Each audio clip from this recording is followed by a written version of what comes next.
अरे भाई साहब, क्या बताऊं, चारों तरफ सूखा पड़ा है। अगर गांव में पानी की कमी पूरी नहीं हुई तो हम अपनी जामुन की खेती किस तरह करेंगे? हमें मुखिया से बात करनी होगी। अब मुखिया ही हमारी किसी समस्या का समाधान कर सकता है। अरे मुखिया तो बहुत लालची है। जामुन की खेती करने के लिए अगर पानी मांगा तो हमसे पैसे मांगेंगे। हमें तो ये समझ नहीं आता कि पानी के लिए भी हमें पैसे देना पड़ते हैं। अगर इसी तरह हम लोग पैसे ही देते रहे तो हम कमाएंगे क्या? हमारी बेटियां भी तो हैं, हमें उसकी शादी भी करनी है। अगर इसी तरह चलता रहा तो हम कुछ नहीं कर पाएंगे। ये कहकर टुन्नू घर आ जाता है और अपनी बेटी टूनी चिड़िया से कहता है, अरे कुछ समझ नहीं आ रहा। हमारे जामुन की खेती के लिए हमारे पास पानी नहीं है। अगर खेती को पानी नहीं मिलेगा तो जामुन कैसे उगेंगे? पिताजी, इस बारे में तो आपको मुखिया जी से बात करनी चाहिए। वही हमें पानी दे सकते हैं। अरे बेटी, तुझे क्या बताऊं, अब मुखिया बहुत लालची है। बिना पैसे लिए हमें पानी नहीं देगा। उसके लिए हमें उसे पैसे देने होंगे। लेकिन पिताजी, एक बार बात तो हमें करनी ही होगी, क्योंकि हम पक्षी कब तक पानी के लिए पैसे देते रहेंगे। आप मेरे साथ चलिए, मैं मुखिया से बात करूंगी। ये कहकर वो दोनों वहाँ से कड़कनाथ सेठ के घर जाते हैं और उससे कहते हैं, मुखिया जी, हमारी समस्या को दूर कर दीजिए। जब तक पानी नहीं मिलेगा तो जामुन की खेती कैसे होगी? अरे तू तो जानता है ना, पानी के लिए तो तुम्हें कर देना पड़ेगा। अगर तू कर दे सकता है तो मैं तुझे पानी दे दूंगा। मुखिया कड़कनाथ सेठ की बात सुनते ही टूनी मुखिया से कहती है, लेकिन मुखिया जी, आप हमसे पानी के लिए पैसे कैसे ले सकते हैं? आप तो जानते ही है ना, पानी एक अनमोल रतन है जिसका कोई मोल नहीं। आप ऐसी चीज के लिए हमसे पैसे कैसे ले सकते हैं? अरे तू तो बहुत बोल रही है। देख चिड़िया, हमारे जंगल में मैं मुखिया हूँ और जो मैं कहूँगा वो ही सबको मानना पड़ेगा। अगर मैंने पानी के ऊपर कर लगाया है तो लगाया है, तुम सभी को वो देना ही पड़ेगा। टूनी कई बार मुखिया को समझाने की कोशिश करती है, लेकिन मुखिया उसकी एक नहीं सुनता। जिसके बाद वो जंगल के पक्षियों को इकट्ठा करती है। अरे जंगल वालों, कब तक ये चलता रहेगा? तुम सभी पक्षी पानी के लिए पैसे क्यों दे रही हो? पानी तो हमारे जीवन का एक बहुत ही महत्वपूर्ण हिस्सा है। हम इसके लिए पैसे नहीं दे सकते। हमें मुखिया को ऐसा करने से रोकना होगा। जंगल के सभी पक्षी टूनी की बातों से सहमत हो जाते हैं, जिसके बाद सभी पक्षी मुखिया के खिलाफ बोलने लगते हैं। अरे मुखिया, ये तो सरासर गलत है कि आप पानी के लिए हमसे कर ले रहे हैं। हम पानी के लिए कर नहीं देंगे। देखिए मुखिया जी, हम लोग वैसे ही बेहद गरीब लोग हैं। इस जंगल को छोड़कर हमेशा के लिए चले जाएंगे और किसी दूसरे जंगल में जाकर रहने लगेंगे। कम से कम वहाँ हमें कर तो देना नहीं पड़ेगा। जंगल के सभी पक्षियों को अपने खिलाफ आवाज उठाता हुआ देख मुखिया को बहुत गुस्सा आता है, लेकिन वो कुछ नहीं कर पाता। जिसके बाद मुखिया न चाहते हुए भी जंगल की पक्षियों की बात मान लेता है, लेकिन वहीं दूसरी तरफ वो टूनी के ऊपर बहुत ज्यादा गुस्सा होता है। अरे देखो, तुम पक्षियों को कहीं जाने की जरूरत नहीं है। आज से तुम्हें पानी के लिए कोई कर नहीं देना होगा। जितना पानी चाहे तुम इस्तेमाल करो, ठीक है? ऐसा कहकर मुखिया वहाँ से चला जाता है और वो अपने कुछ गुंडों को बुलाकर उनसे कहता है, इस चिड़िया ने ये बिल्कुल ठीक नहीं किया। इसे इसकी सजा जरूर मिलनी चाहिए। जाओ और इस चिड़िया को जान से मार दो। आज की रात इस चिड़िया की आखिरी रात होनी चाहिए। जैसे ही रात होती है, मुखिया के गुंडे टूनी के घर पहुंच जाते हैं और छुपके से टूनी के कमरे में जाकर उसका मुंह तकिए से दबाकर उसे मार देते हैं। बेचारी टूनी तड़प तड़प कर मर जाती है और वो वहाँ से भाग जाते हैं, लेकिन टूनी के मरने के बाद भी उसे शांति नहीं मिलती और वो एक भयानक भूतिया टूनी चिड़िया की आत्मा बन जाती है। अगले दिन जैसे सवेरा होता है, जंगल के सभी पक्षी अपनी जामुन की खेती करने में जुट जाते हैं। वहीं दूसरी तरफ टुन्नू भी अपने खेत में खेती कर रहा होता है। सुबह से शाम हो जाती है। हल चलाते चलाते टुन्नू बेहोश हो जाता है। तभी भूतिया टूनी चिड़िया की आत्मा वहाँ प्रकट होती है। अरे ये क्या पिताजी, आपका तो बहुत बुरा हाल है। अब मैं क्या करूँ? जिसके बाद वो जामुन की खेती में खेती करना शुरू कर देती है।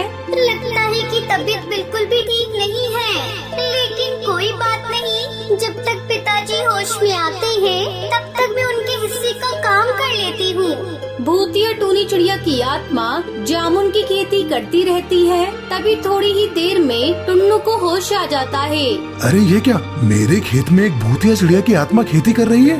लेकिन ऐसा कैसे हो सकता है? अरे मुझे इसे भगाना होगा। कौन है तू, भूतिया चिड़िया की आत्मा, और यहाँ क्या कर रही है? पिताजी, आपने मुझे पहचाना नहीं। मैं आपकी बेटी टूनी हूँ। कल रात मुखिया की गुंडों ने आकर मुझे जान से मार दिया। मेरी लाश अभी भी मेरे कमरे में पड़ी है, लेकिन मेरी आत्मा को शांति नहीं मिली। तभी उसकी पत्नी बबली कबूतरी वहाँ आती है और अपने पति से कहती है, अजी जल्दी चलिए, हमारी बेटी टूनी को पता नहीं क्या हो गया। मैं सुबह से उसका कमरा खटखटा रही हूँ, लेकिन वो उठ ही नहीं रही। भूतिया टूनी चिड़िया की आत्मा उसके पिता टुन्नू को ही दिखाई देती है। बबली उसे देख नहीं पाती। उसके बाद टुन्नू तुरंत घर पहुंच जाता है, जहां उसकी बेटी उस कमरे में मरी हुई दिखाई देती है। तभी वो बोलती है, पिताजी, मुझे मारने वाला और कोई नहीं, जंगल का मुखिया कड़कनाथ सेठ ही है। उसी ने अपने गुंडे भेजे थे। पिताजी, मेरी बात मानो, मुखिया के खिलाफ पुलिस कंप्लेंट लिखवा दो, नहीं तो अगली बार फिर किसी जंगल की चिड़िया की मृत्यु हो जाएगी और आप ऐसे ही देखते रह जाओगे। अपनी बेटी की बात मानकर टुन्नू बिना समय बर्बाद किए पुलिस कंप्लेंट लिखवा देता है, जिसके बाद पुलिस तुरंत मुखिया को गिरफ्तार कर लेती है और उसे जेल में डाल देती है। फिर भूतिया टूनी चिड़िया की आत्मा को मुक्ति मिल जाती है और वो वहाँ से हमेशा हमेशा के लिए चली जाती है। टूनी चिड़िया शाम को जल्दी घर आ जाती है और अपने घर में जाकर कंबल ओढ़कर सो जाती है। तभी उसकी माँ उसके कमरे में आती है। टूनी बेटा, क्या हुआ? आजकल तू इतनी जल्दी घर आकर सो जाती है? हाँ माँ, वो मैं बहुत थक जाती हूँ और सुबह जल्दी उठकर मुझे पिज्जा पराठे की तैयारी भी करनी पड़ती है ना, बस इसलिए। मुझे पता है बेटा, तू बहुत थक जाती है, इसलिए तो मैं तुझे बोलती हूँ कि मुझे अपनी मदद करने दिया कर। आखिर अकेली तू घर और टुनटुनी की पढ़ाई का खर्चा कैसे उठा पाएगी? माँ, मैं अकेली कहाँ हूँ, आप हो ना मेरे साथ। इतना सुनकर टूनी की माँ वहाँ से चली जाती है। माँ के जाने के बाद भूतिया टूनी चिड़िया की आत्मा कंबल से बाहर निकलती है।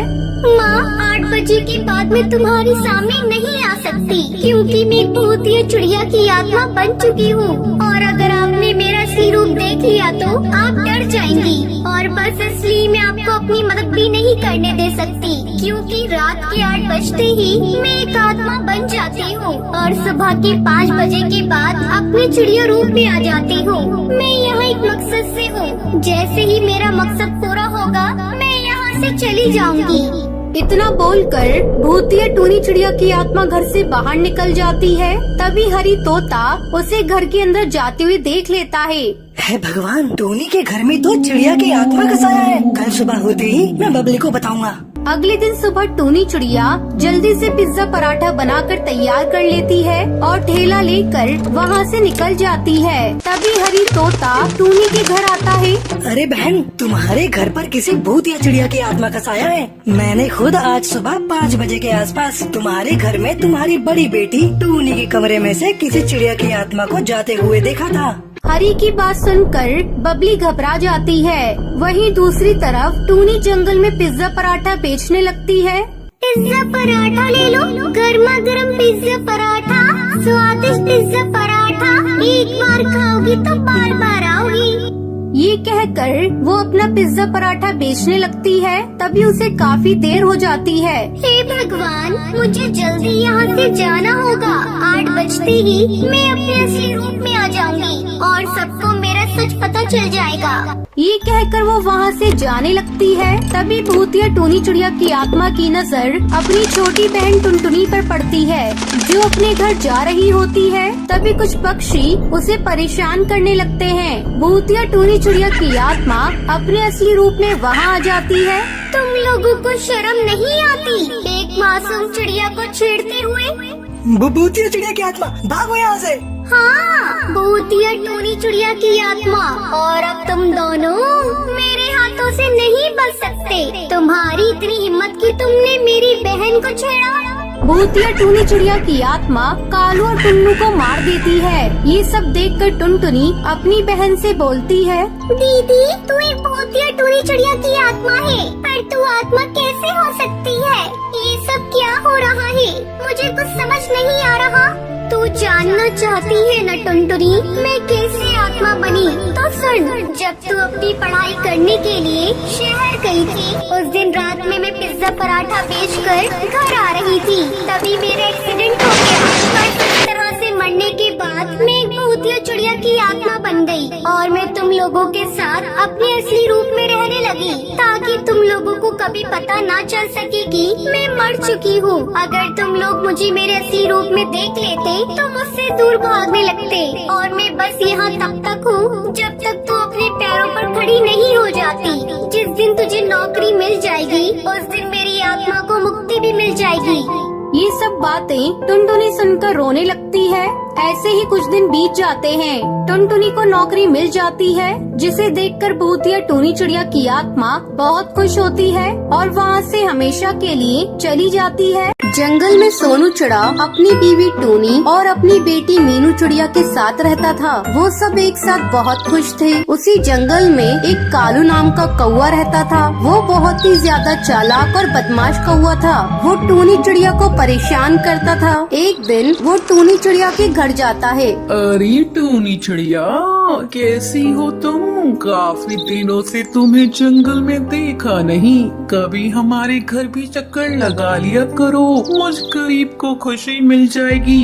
एक कालू कौवे, तुझे कितनी बार समझाया है तू मुझसे दूर रहा कर। मुझे तेरी शक्ल देखकर नफरत होती है। तो जैसा नीच और बदमाश कौवा मैंने अपनी जिंदगी में आज तक नहीं देखा। चल जा यहाँ से, वरना। ओहो टूनी चिड़िया, तुम्हारे इसी गुस्से का दीवाना हूँ। मैं इतनी जल्दी क्या करूँ जाकर? तभी सोनू चिड़ा वहाँ पर आ जाता है। यहाँ पर ये सब क्या चल रहा है? आओ आओ सोनू चिड़ा, तुम्हारा ही इंतजार था।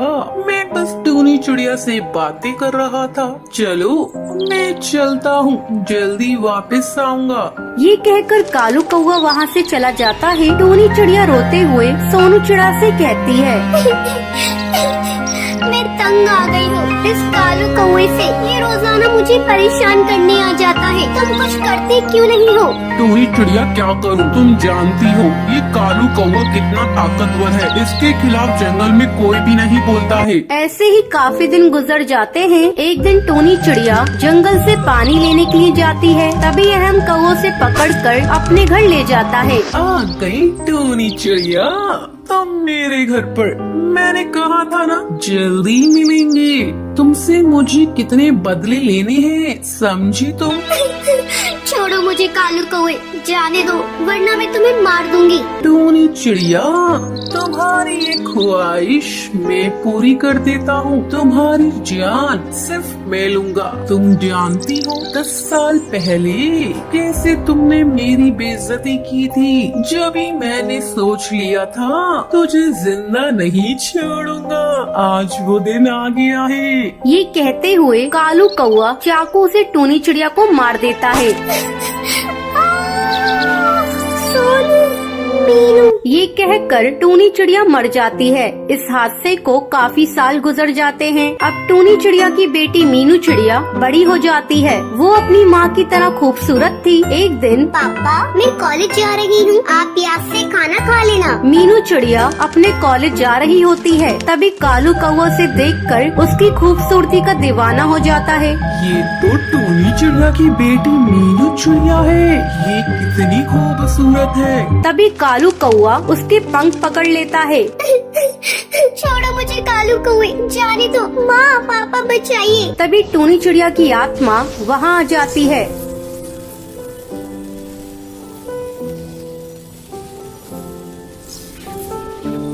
वो कालू कौवे को बहुत मारती है। ये देखकर कालू कौवा डर जाता है।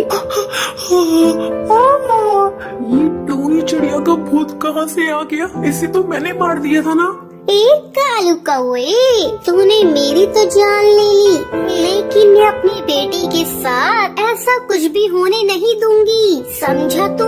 मेरी क्या गलती थी जो तूने मेरे साथ इतना बुरा किया, पर मैं आज तेरे सारे पापों का हिसाब लेने आई हूँ। कालू कौआ ये देखकर डर जाता है। मुझे माफ कर दो टूनी चिड़िया, मैंने तुम्हारे साथ बहुत बुरा किया। मुझे जाने दो, मैं आगे से कभी भी ऐसा नहीं करूँगा। लेकिन टूनी चिड़िया उसकी एक भी नहीं सुनती है। वो वहाँ पर पड़े भाले से कालू कौवे को मार देती है। वहीं कालू कौआ मर जाता है। उसे अपनी गलती का एहसास हो जाता है। अब टूनी चिड़िया की आत्मा को मुक्ति मिल जाती